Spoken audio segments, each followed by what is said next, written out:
Wacana pengajuan hak angket ke DPR soal dugaan kecurangan pemilu 2024 terus menuai pro kontra. Hak angket dapat digunakan DPR untuk menyelidiki suatu masalah, kali ini adalah dugaan kecurangan pemilu.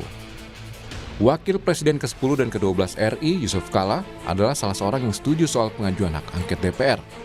JK bilang penggunaan hak angket bisa menjadi momentum klarifikasi bagi pihak-pihak yang dituding melakukan kecurangan. Jika memang tak ada kecurangan, maka hak angket tak perlu dikhawatirkan. Jadi kalau ada angket, kalau memang tidak ada soal kan bagus, menghilangkan kecurigaan. Dia tahu khawatir bagi yang menuntut kalau hasilnya bagaimana, itu juga baik. Dia tahu kita juga apa-apa. Kalau memang tidak ada apa-apa, ya jalan aja, jangan khawatir. Cawapres nomor urut 3 Mahfud MD punya pandangan lain. Mahfud bilang hak angket boleh-boleh saja diajukan, tapi tak bisa mengubah hasil Pilpres 2024. DPR bisa mengajukan hak angket dengan sasaran pemerintah soal kebijakan yang diambil, misalnya terkait pemilu. Bukan hasil pemilunya, hak angket itu tidak akan mengubah keputusan KPU, tidak akan mengubah keputusan FK nantinya. Itu jalur tersendiri. Yang angket itu menurut konstitusi kan DPR punya hak untuk melakukan angket atau pemeriksaan lah, penyelidikan dan dalam cara tertentu terhadap kebijakan pemerintah. Nah, ini kebijakan pemerintah di dalam penggunaan anggaran dan wewenang. Sementara itu TKN Prabowo Gibran mempersilahkan pihak-pihak yang ingin mengajukan hak angket. Yang pasti, TKN sepakat dengan Bawaslu tidak ada kecurangan yang bisa membatalkan hasil pemilu. Kita sepakat dengan apa yang dikatakan Bawaslu bahwa memang pesta demokrasi kali ini adalah pesta demokrasi terbesar di dunia yang berlangsung aman dan tanpa kecurangan. Nah, bukan kayak mereka mau bikin hak interpelasi atau angket di DPR sih sah-sah aja, itu kan demokrasi. Tapi mekanisme ini kan tidak ada sebenarnya. Mekanisme yang ada ini apabila terjadi pelanggaran ataupun kecurangan pemilu itu yang berwenang adalah Bawaslu, ya terus KPU, DKPP dan termasuk Mahkamah Konstitusi. Sejumlah syarat harus dipenuhi agar hak angket lolos dalam paripurna DPR. Misalnya, diusulkan sedikitnya 25 orang anggota DPR dan lebih dari satu fraksi. Lalu harus disetujui dalam paripurna DPR yang dihadiri lebih dari setengah jumlah anggota DPR dan disetujui lebih dari setengah jumlah anggota yang hadir. Pro kontra pengajuan hak angket terjadi di tengah penghitungan suara hasil Pilpres yang belum selesai. Tim Liputan Kompas TV.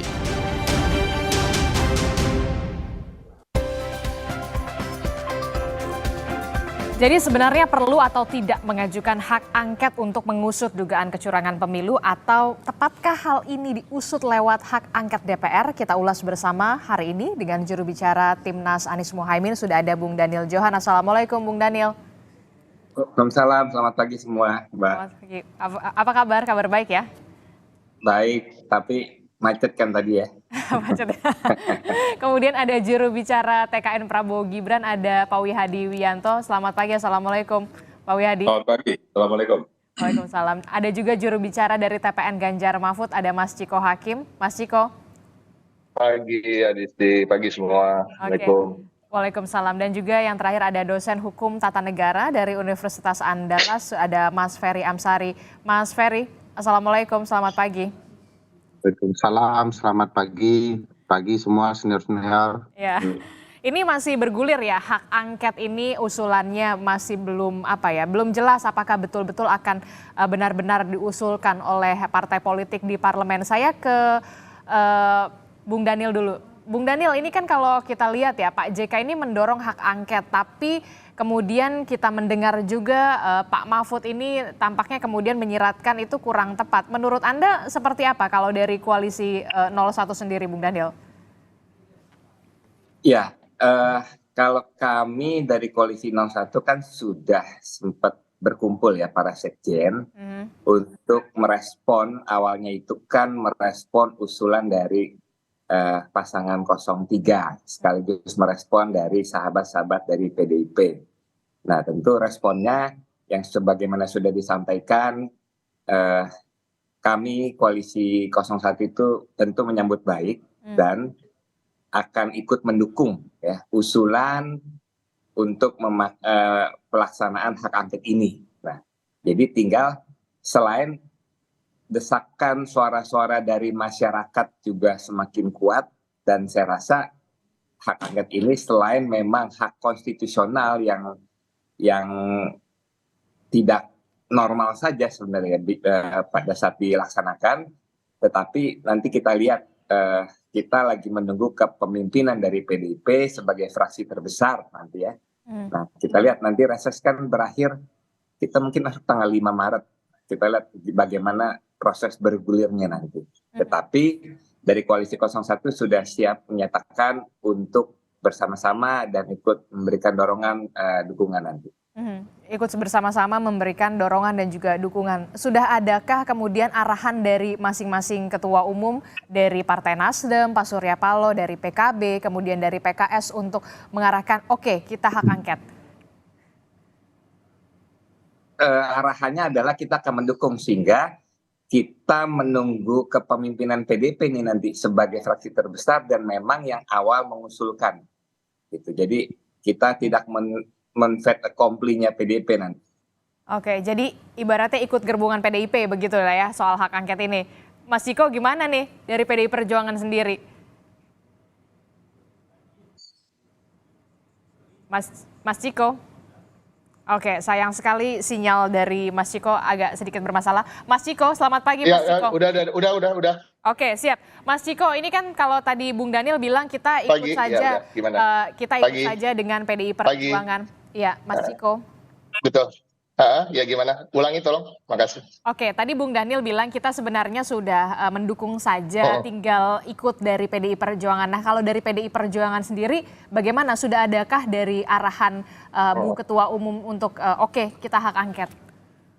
Sementara waktu pembicaraan di internal di kita dan arahan dari DPP adalah memang kita sedang menggodok untuk menggulirkan hak angket ini. Kita solid untuk mempersiapkan segala suatu hal yang dibutuhkan untuk menggulirkan ini. Satu hal yang tadi saya ingin sampaikan adalah perkataan dari Prof. Mahfud itu kan dia sedang menyampaikan apa yang dia anggap sebagai seorang ahli di bidang hukum dan tata negara, apa yang dia anggap menjadi apa yang akan dihasilkan oleh hak angket, apa juga yang akan dihasilkan oleh MK bila kita maju ke MK maupun ke hak angket. Jadi itu sama sekali tidak mengatakan bahwa kita tidak perlu mengajukan hak angket. Ini kan yang disampaikan oleh beberapa media yang memotong-motong pembicaraan-pembicaraan apa yang disampaikan oleh Pak Mahfud. Jadi artinya dia hanya mendefinisikan apa itu hak angket, apa itu maju ke MK. Nah, kita kan harus tahu bahwa yang kita akan majukan ke MK ini adalah hal-hal yang memang bukan ranahnya MK. MK ini kan mengatur, ngadili soal perselisihan angka dalam pemilu dan sengketa. Ya, artinya hak angket ini kan banyak hal yang kita lihat, banyak pelanggaran-pelanggaran yang dilakukan bahkan jauh sebelum pencoblosan, yang diduga dilakukan oleh penyelenggara pemilu, dilakukan oleh ASN maupun TNI Polri, diduga kuat oleh presiden dan pejabat-pejabat tinggi negara lainnya. Nah, ini yang harus kita bisa pisahkan, bahwa inilah yang akan dipermasalahkan di hak angket ini sebagai untuk penyelidikan, di mana penyelenggara pemilu maupun pemerintah apakah melanggar konstitusi dalam melaksanakan undang-undang itu sendiri. Nah, kita jangan alergi menurut saya terhadap sesuatu hal yang sifatnya konstitusional. Sementara waktu kita juga membiarkan konstitusi kita diubah, undang-undang kita diubah untuk meloloskan salah satu calon wakil presiden gitu. Nah, ini kan juga permasalahan yang akan juga termasuk dibahas di sana. Banyak sekali yang tidak menjadi ranahnya MK, dan kita akan membawa ini melalui jalur hak angket. Jadi sebenarnya kalau dari PDI Perjuangan dan juga dari Koalisi 01 sendiri, Mas Ciko, apa sebenarnya yang kemudian disasar 03. Kalau memang pengajuan 01 dan juga 03, kalau hak angket ini kalau kita lihat kan hanya bisa terkait dengan kebijakan-kebijakan pemerintah soal pemilu, bukan mengubah jadi kan kalau pemilu. Kalau kita bicara soal penyelidikan, investigasi, tentunya untuk mengatakan yang salah adalah salah, yang benar yang adalah benar. Kita akan mengarah ke sana mengenai output, khususnya output yang sifatnya detail, itu biar aja mengalir menjadi konsekuensi daripada apa yang akan kita lakukan melalui jalur hak angket ini. Tapi sudah adakah arahan itu dari masing-masing ketua umum, baik itu dari PDI Perjuangan, kemudian dari P3 yang untuk koalisi 03 sendiri? Saya nggak bisa bicara atas nama PDI Perjuangan ya. Arahan saya tentunya dari Pak Sekretaris Jenderal, dan kita mengetahui apa yang disampaikan oleh Pak Sekjen tentunya itu bagian dari keputusan partai.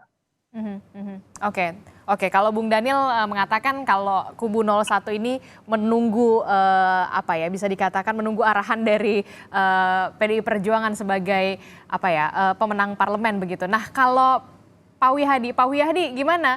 Khawatir nggak? Atau menurut Anda ini kurang tepat sebenarnya kalau hak angket ini diusulkan kalau soal pemilu, Pak Wihadi? Ya, angket ini kan hak politik di DPR. Yang dimana ini adalah kaitannya dengan partai-partai politik. Jadi kalau hak angket juga digulirkan karena ada pelanggaran konstitusi, pelanggaran hukum. Nah, pertanyaannya sekarang ini yang mau diangket yang mana, pelanggaran yang mana? Kalau itu adalah yang dilakukan pelanggaran-pelanggaran dengan KPU, dengan pelaksanaannya, tentunya ada mekanismenya dengan adanya pelaporan ke Bawaslu, ke DKPP. Nah, ini kita lihat saja pelanggaran-pelanggaran yang ada di Bawaslu dan DKPP itu apakah memang ada pelanggaran-pelanggaran yang masif terstruktur. Nah, ini kan yang mesti harus kita dalami. Nah, kemudian mekanismenya ini kan mekanisme yang kita juga tidak melarang angket, teman-teman kalau mau angket, ini kan hak politik, kita tidak bisa menghalangi hak politik. Namun kalau kita melihat konstruksinya adalah bahwa pelaksanaan pemilu ini ada dilakukan oleh KPU dan Bawaslu.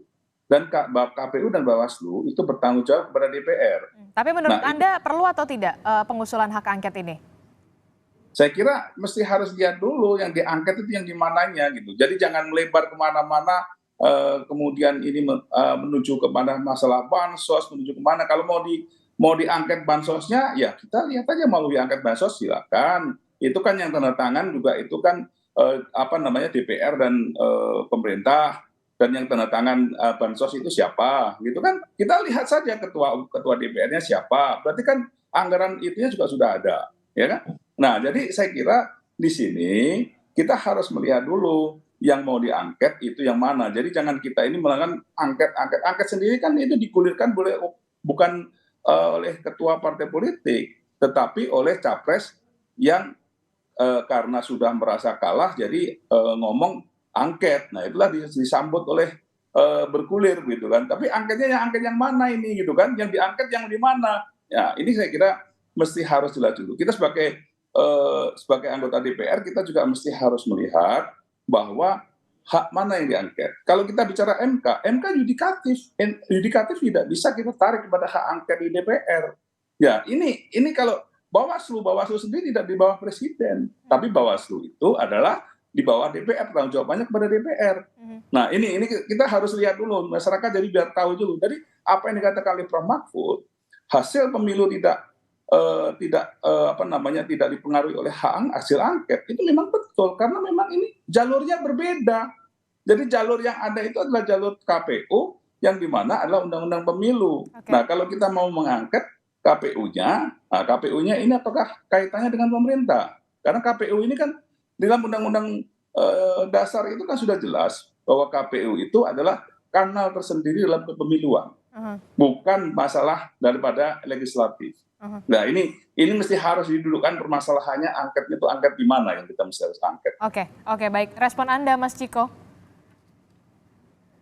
Saya rasa ini kan masalah definisi aja. Kita bicara soal pemerintah ini kan luas ya. Pemerintah ini kan secara luas yang dikepalai oleh kepala pemerintahan dan tentunya presiden. Dan kita mengetahui apa yang berada di bawah kekuasaan presiden. Kita bicara apa yang disampaikan oleh Pak Wihadi, kita menghargai lah definisi-definisi yang disampaikan. Tapi tentunya kalau kita bicara soal ASN, TNI, Polri, dan pejabat BUMN misalnya, itu juga termasuk dalam pertimbangan kita untuk mengajukan hak angket terhadap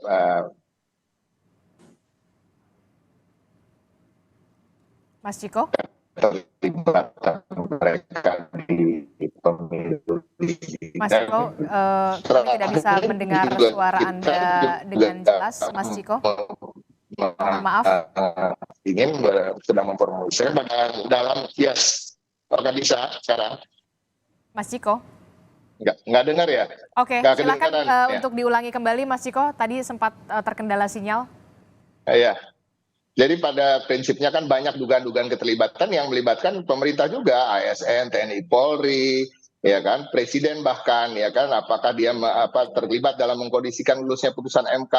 Ada juga bagaimana pemerintah maupun KPU, saya rasa juga bisa ini menjadi perdebatan yang cukup seru apabila kita bicara KPU penyelenggara pemilu maupun MK sendiri sebagai lembaga peradilan itu bisa dibawa ke hak angket. Nanti biar Bang Ferry aja yang lebih ahli dalam bidang ini untuk menjelaskan.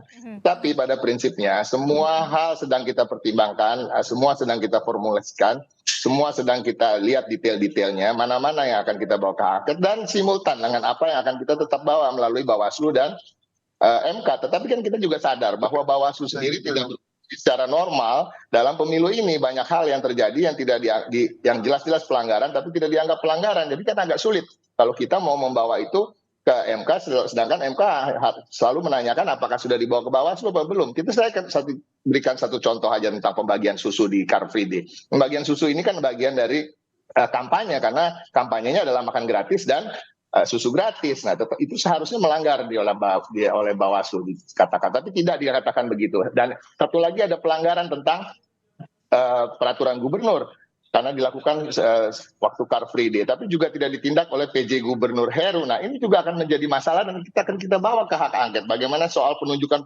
PJ Gubernur maupun Bupati dan Wali Kota. Nah, banyak sekali hal yang bisa kita bawa ke sana dan kita bicara bukan berarti kita tidak akan memikirkan juga opsi membawa ke MK. Ada juga hal-hal yang kita bawa ke MK ketika kita bicara soal perselisihan suara. Oke, baik Bung Daniel, Anda sepaham dengan Mas Ciko soal ini? Ya, pertama saya ingin meluruskan nih. Jadi tadi istilah yang arahan bukan arahan, tapi kami menunggu kepeloporan, kepeloporan kepemimpinan dari yang memang pertama kali mengusulkan dari PDIP, calon Presiden Ganjar Pranowo. Nah, saya rasa gini ya, semangat kalau kami sih kalau saya melihat semangat hak angket justru yang pertama adalah ingin meluruskan kembali, menegakkan kembali demokrasi kita yang beberapa belakangan ini begitu banyak pengamat, begitu banyak ahli, begitu banyak respon masyarakat yang merasakan demokrasi kita sudah agak melenceng ya, sehingga saya rasa hak angket ini akan banyak masukan-masukan yang sangat berarti nanti untuk kembali agar demokrasi berjalan dengan baik ya. Nah, yang kedua adalah justru kita melihat hak angket ini justru akan memberikan kepastian dari legitimasi hasil pemilu ya. Sehingga tidak ada lagi kecurigaan, jadi semua clear, terkonfirmasi. Bahkan kalau sebagian menganggap ini sebagai fitnah, nah itu semua menjadi clear sebenarnya apa sih yang benar, apa sih yang terjadi.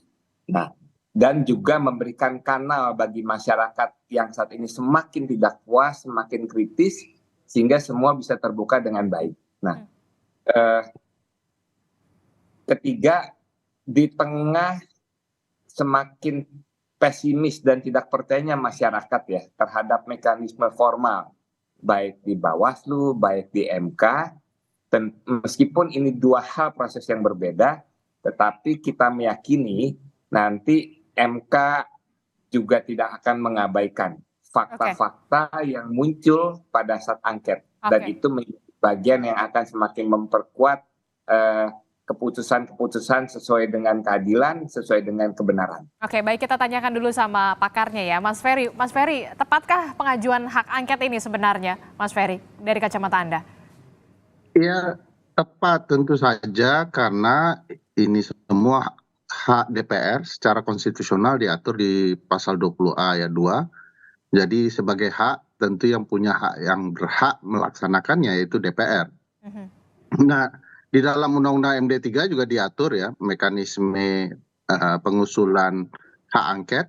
Ini bukan sesuatu yang rumit, usul ini saran saya bagi 01 dan 03, karena usulnya cuma membutuhkan 25 tanda tangan anggota DPR dari dua fraksi yang berbeda. Sebenarnya ini sudah selesai sebenarnya kalau untuk diusulkan. Hanya nanti untuk usul menjadi hak angket itu dibutuhkan setengah jumlah DPR. Kalau dilihat peta koalisi 01 dan 03, 288 sebagai angka setengah dari jumlah anggota DPR, itu mudah saja karena kalau koalisi ini digabung, angkanya terdiri di 314 orang. Jadi memungkinkan. Sudah memenuhi. Nah, untuk soal materi gampang saja karena hak angket itu hak penyelidikan terhadap kebijakan dan penyelenggaraan undang-undang, maka undang-undang pemilu sebagai teknis penyelenggaraan perlu diselidiki kalau ada kecurigaan.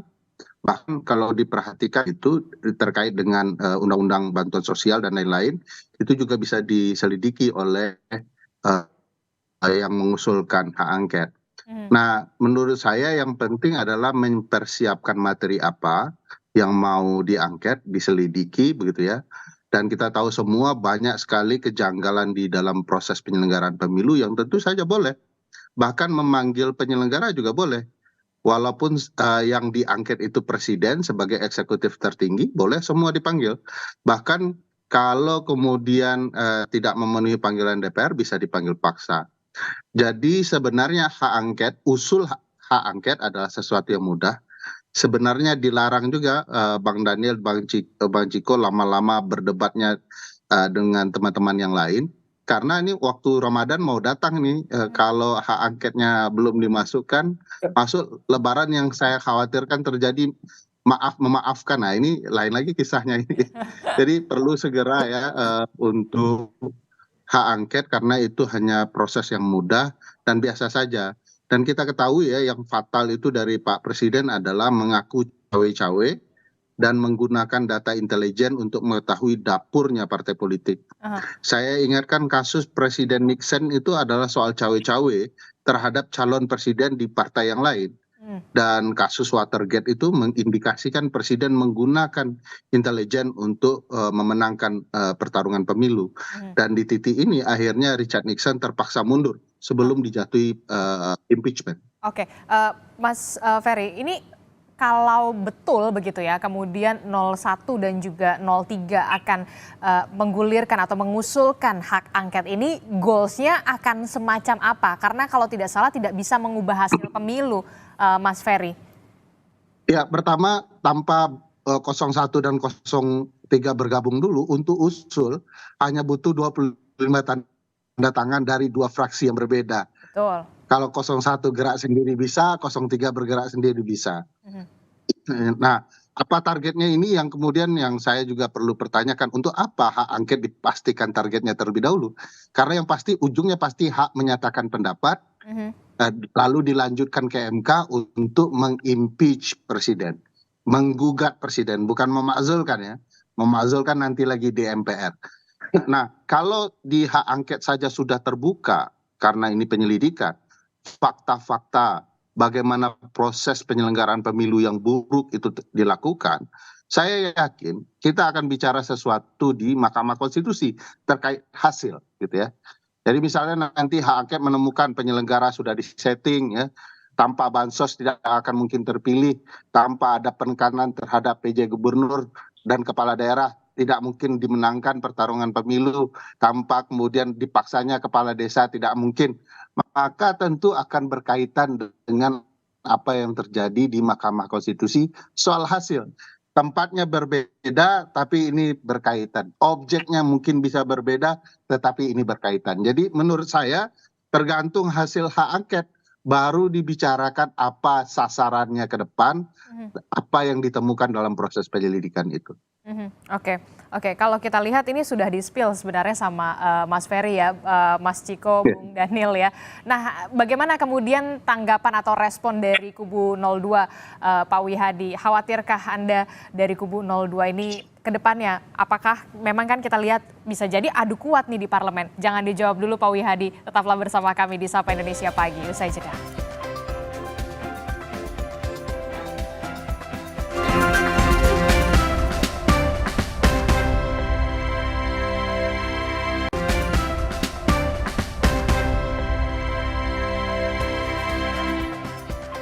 Terima kasih Anda masih bersama kami di Sapa Indonesia Pagi. Saudara, kita masih melanjutkan dialog kita. Tepatkah pengajuan hak angket ini untuk mengusut adanya dugaan kecurangan pemilu yang terjadi di 2024? Kita masih membahasnya dengan Bung Daniel Johan, kemudian juga ada Pak Wihadi, Mas Ciko Hakim, dan juga Mas Ferry Amsari.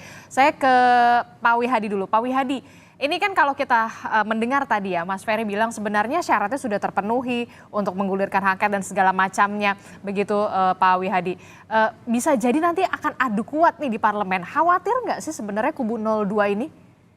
Saya melihatnya memang hak angket ini kan hak politik daripada anggota DPR. Makanya salah satu syaratnya juga saya kira tidak merupakan satu syarat yang menjadi berat. Tapi kalau kita melihat kan keraguan-keraguan kita mengenai masalah entry point daripada hak angket ini di mana permasalahannya.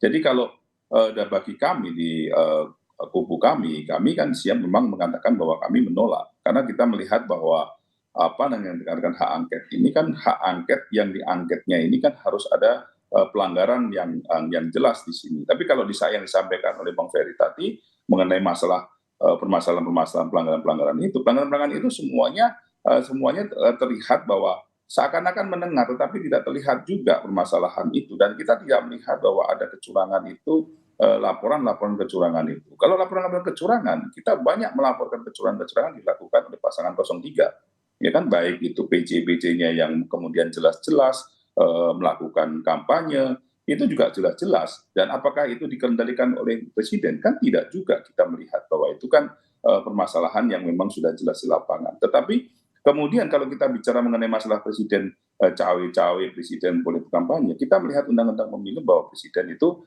boleh melakukan mendukung salah satu calon. Itu ada dalam hal undang-undang pemilu. Kan kita melihat sendiri bahwa tahun 2019 itu bahkan presidennya yang maju sebagai incumbent untuk maju sebagai capres. Nah ini kan sudah jelas juga itu lebih masif lagi dibandingkan 2024 dan kita tidak melihat bahwa itu kami ini sudah pengalaman kalah 2 kali dan kita juga sudah melihat bagaimana masalah melawan incumbent dan segala macam dan ini lebih terstruktur 2019 kalau kita dari 2024 tidak ada apa-apanya di sini. Nah, jadi kita ini jangan melihat seakan-akan ini menjadi sesuatu hal yang penyesatan yang terus seperti ini. Kalau dulu kita lihat 2019, coba itu yang 2019 seperti apa kita melihat bahwa yang namanya uang saksi dari kami aja itu ditahan oleh polisi. Itu uang saksi, itu jelas-jelas di situ dianggap kita mati politik, tapi setelah itu tidak ada dilepas begitu saja. Nah, itu yang terjadi. Dan kami melihat bahwa konstruksinya kami adalah memang itu adalah kita laporkan kepada Bawaslu. Tapi kan pada saat 2024 ini kan tidak terjadi hal-hal yang demikian. Okay. Jadi saya kira ini adalah kalau kita bicara di parlemen, kita mesti harus melihat bahwa hak angket ini kan hak penyelidikan. Ya betul nggak ini penyidikan ini terbukti dan ada nggak bukti-buktinya? Nah ini kan kita lihat bukti-buktinya saja, bukti-buktinya jelas saja bahwa kita lihat barusan saja pada saat mau pemilu, bagaimana ketua KPU Wonosobo yang ditangkap dengan sejumlah uang yang mereka jelas-jelas itu adalah untuk kepentingan caleg daripada PDI Perjuangan dan itu dikatakan oleh mereka calegnya siapa. Nah ini kan jelas itu bukti-bukti yang ada. Jadi kalau kita bicara mengenai masalah bagaimana memberikan satu demokrasi yang lebih baik, pelaksanaan pemilu yang lebih baik, ya kan? Kita di sini harusnya melihat bahwa KPU ini harus memberikan suatu program yang jelas dan kemudian pelaksanaan yang jelas, ya kan, yang diawasi oleh semuanya. Nah, ini kan sekarang ini justru kalau kita melihat banyak kita melihat bahwa yang namanya KPU itu anggota-anggota KPU itu kita lihatlah bahwa itu adalah merupakan juga representasi dari partai-partai. Oke. Dan kita lihat partai siapa yang terbesar di KPU, partai siapa yang di Bawaslu juga ada. Nah, ini kan sudah jelas semuanya. Oke. Jadi mau dibawa kita ini satu hal yang kita bicara faktanya, atau kita mau bicara bukan faktanya, atau kita mau bicara kita menjadikan masyarakat ini menjadi lebih penyesatan yang terjadi seperti ini, gitu kan. Pengerahan dan semacam itu yang disampaikan. Saya kira kita mesti harus lihat dulu pengerahan mana, gitu kan. Sampai saat ini kami tidak melihat seperti itu. Oke, Mas Ciko, kalau Pak Wihadi mengatakan entry point-nya dulu harus jelas, bahkan ada kalimat penyesatan di sini. Mas Ciko, bagaimana Anda menjawab soal ini? Saya rasa ini bukan penyesatan. Justru kan kita sebagai partai politik, sebagai teman-teman yang berada di parlemen juga adalah kepanjangan tangan dan penyambung lidah dari aspirasi masyarakat. Itu yang harus diingat. Ini yang jarang sekali dibahas, bahwa hak angket ini seakan-akan hanya maunya partai politik, hanya maunya anggota-anggota parlemen, sebagian dari anggota parlemen atau sebagian partai politik. Tapi kan tentunya partai politik maupun anggota parlemen itu bergerak ketika dia merasakan hawa di masyarakat. Hawanya di masyarakat adalah mereka bertanya-tanya pelanggaran ini, kejanggalan pemilu ini, bukan hanya kita bicara di TPS, tapi pra TPS yang masih panjang, bahkan sebelum pencalonan capres maupun cawapres. Bahkan ada hal-hal yang terkait dengan pelolosan peserta-peserta pemilu seperti Partai Gelora, PSI, yang sebenarnya dipertanyakan apakah betul mereka memenuhi syarat untuk bisa menjadi peserta pemilu. Dan ini kan terbongkar satu persatu sedikit-sedikit. Nah, artinya hak angket ini adalah tadi dikatakan oleh Pak Wihadi, mana bukti-buktinya? Justru bukti-bukti itu yang akan diuji di hak angket ini sebagai yang sifatnya penyelidikan. Hak angket ini kan sifatnya investigatif. Nah, nanti kita lihat aja di sana. Silakan aja kalau ada bukti-bukti lain yang ingin di counter di dalam proses hak angket tersebut. Nah, ini yang kita harus lihat, bahwa ada kanal-kanal dalam perjalanan demokrasi kita ini. Dan ketika ada satu kanal yang tersumbat, kita mencoba kanal lain, ruang lain lagi. Nah, kalau bisa kita isi semua ruang itu untuk mencari kebenaran. Nah, artinya apa? Tujuan utamanya adalah mencari kebenaran dan bagaimana siapa yang bersalah, siapa yang tidak bersalah, dan apakah memang betul ada yang bersalah atau tidak. Nah, ini kan kita harus cari. Dan kenapa? Karena nanti pastinya apapun yang menjadi output dari hak angket ini akan menjadikan Indonesia berdemokrasi lebih baik. Saya meyakini itu. Oke, Bung Daniel, kalau soal bukti-bukti untuk kubu 01 sendiri sejauh ini seperti apa? Sudah dalam tahap pengumpulan bukti atau seperti apa untuk mendukung dari PDI Perjuangan ini untuk menggulirkan hak angket atau mengusulkan hak angket? Ya, terlepas adanya hak angket atau tidak, tim hukum dari 01 sudah sangat banyak mengumpulkan temuan-temuan bukti-bukti ya, yang tentu itu menjadi bahan untuk ditindaklanjuti. Nah, apakah itu nanti bila ada hak angket, tentu bukti-bukti ini menjadi bagian yang utuh sebagai bahan untuk melakukan penyelidikan lebih lanjut. Nah, saya rasa bagus ya, artinya ini Kompas sudah menyajikan proses hak angket mini nih, antara Pak Wihadi dengan Bang Ciko, gitu kan. Nah, nanti prosesnya seperti itu, saling konfirmasi, saling melakukan klarifikasi, sehingga segala isu, segala kecurigaan yang ada di masyarakat menjadi clear. Saya rasa salah satu dampak dari bagusnya hak angket seperti itu, sehingga kan tidak ada lagi ketidakpuasan atau perasaan masyarakat bahwa pemilu ini tidak sah. Nah, saya rasa itu hal baik dari hasil hak angket nanti. Oke, kalau bukti-bukti memang ada atau tidaknya hak angket, kalau 01 masih terus melakukan pengumpulan bukti-bukti tersebut ya, dari Bung Daniel. Nah, kalau Mas Ferry sendiri, ini muaranya akan kemana? Outputnya bagaimana? Iya, kalau output kan tentu tergantung hasil penyelidikan hak angket itu. Sekali lagi, tidak akan bicara dulu soal hasil dan lain-lain. Tetapi ini berkaitan baik yang terjadi di DPR soal hak angket, keterlibatan presiden, cawe-cawe dalam pemilu, dengan proses hasil di Mahkamah Konstitusi. Bagaimana mungkin kita bicara hasil kalau prosesnya salah, gitu, bermasalah. Misal saya selalu mencontohkan, janganlah bicara soal kemampuan Bang Ciko itu soal menghafal ayat Al-Qur'annya dalam sholat.